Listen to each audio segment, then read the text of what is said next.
When it comes to the capillary refill time, we all are aware of the variability. It varies as per the skin color, tone, and also the technology. So, how do we address this inter-observer variability and training needs? Mm. And what was the variability seen in the Andromeda 2? Was it checked also? Or was there a variability? We did not check actually, but we trained a lot the participating centers on how to do the technique, and we trained them with videos, material.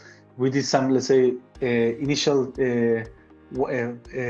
standardizing phase. So, and we were always there for them, and also we dichotomized capillary refill time. Let's say it was normal or abnormal, also to simplify the practice. We did not, let's say, go from 5 to 3.4 or 5 to 3.2. We say, okay, over 3 is abnormal, and even though they did the standardized technique, there's always space for inter-rater variability, right? So what is the preferred measurement site for the dark-skinned patients?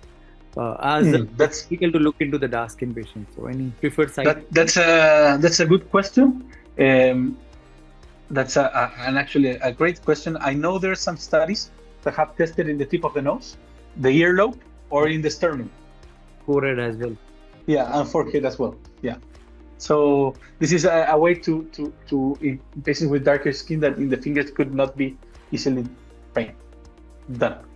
And also, how do ICUs adopt CRT PHR, that is capillary refill time, personalized hemodynamic resuscitation, considering minimum competencies as related to the CRT technique, echo basics, pulse pressure and tap interpretation, and also the fluid responsiveness? I want to be completely honest here, and I think that uh, this is at least how I see it. I'm trying to be very, very, very fair as well.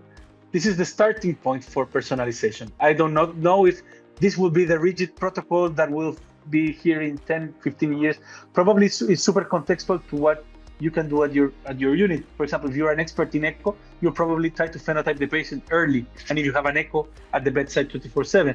If not, let's say it becomes more difficult. But at least the key actionable nodes, that is checking pulse pressure, checking cap refill, checking fluid responsiveness, are routine practice that we can do at the bedside.